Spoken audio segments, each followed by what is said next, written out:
Bonjour à tous, mon nom est François Letarte, bienvenue sur ma chaîne JDR D30, une chaîne consacrée aux jeux de rôle sur table, donc une vie de rôliste. Ce serait une réponse au RPGO Week, donc il y avait deux questions. Vous pouvez voir la vidéo originale en bas dans la description. Donc, la première portion de la question, c'est une question que j'avais suggérée en effet. Mais moi, petit comique que je suis, je propose des questions dont je n'ai pas les réponses, donc il faut que je cherche quand même. Des mots de vocabulaire que j'ai appris grâce au jeu de rôle. Sûrement des dizaines qui ne me reviennent pas. Mais peut-être les plus marquants, c'est ceux que j'ai découverts en fait quand j'ai commencé à jouer du jeu de rôle. Donc, c'est des mots tout simples. J'étais quand même jeune quand j'ai commencé, j'avais 13 ans, là, fait que c'est sûr qu'il y a certains mots que j'avais peut-être déjà entendus, mais en tant que tel, j'ai peut-être compris, ou du moins compris un des sens de ces mots-là à travers le jeu de rôle. Écoute, un mot aussi simple que dague. Moi, la première fois que j'ai entendu ça, ce mot-là, c'est quoi ça, une dague? Là, tu sais, j'ai un vague souvenir.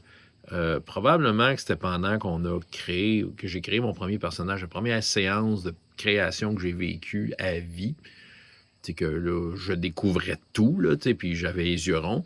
Puis il y en a un qui a parlé au meneur de jeu. J'ai dit, ouais, ben, je peux avoir combien de dagues? Ou, tu sais, une question dans ce genre-là. Puis combien de dagues? Puis là, il disait dague, dague. De manière, tu sais, j'ai dit, c'est quoi ça, une dague? Il m'a dit, c'est un genre de couteau. Bon, on le sait maintenant, là, mais c'est là que je l'ai découvert. Fait que là, après ça, c'est sûr que le mot dague revenait souvent. Je m'étais acheté moi-même des livres de donjons, dague, t'as là. Fait que, tu sais, j'étais en mesure de savoir c'était quoi. Bon.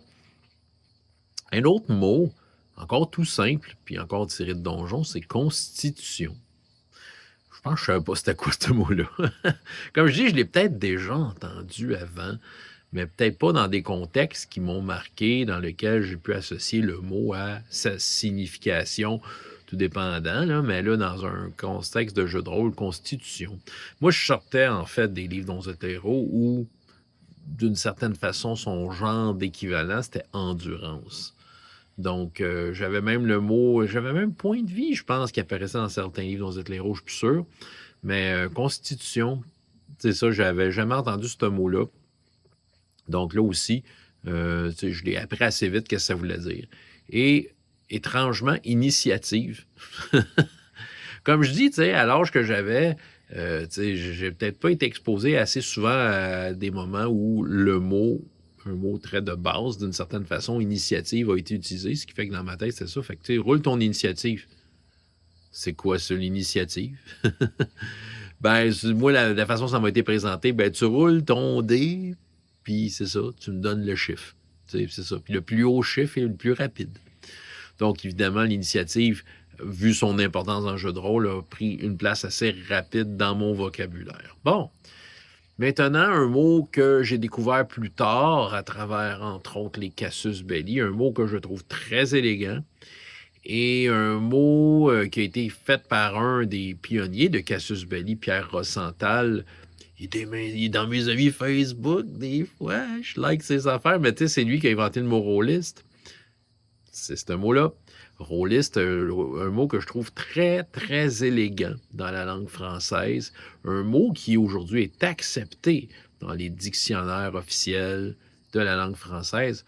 Et je sais que c'est un mot-là. Moi, c'est sûr que c'est un nouveau mot de vocabulaire. Clairement, au moment où j'étais, tu sais, tu veux dire, par rapport à mon expérience au jeu de rôle, quand j'ai découvert ce mot-là, tout de suite, tu savais ce que ça voulait dire.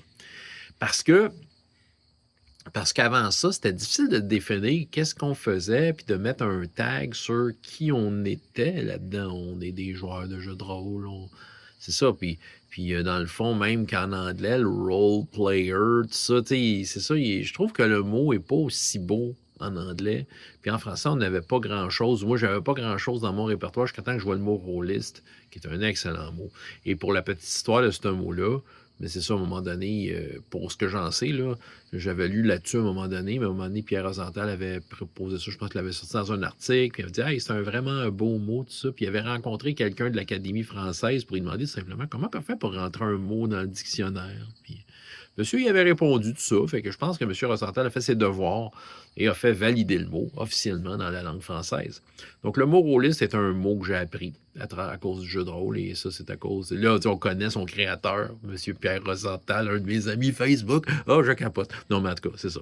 Fait que c'est ce que j'avais à raconter pour ce RPG Week.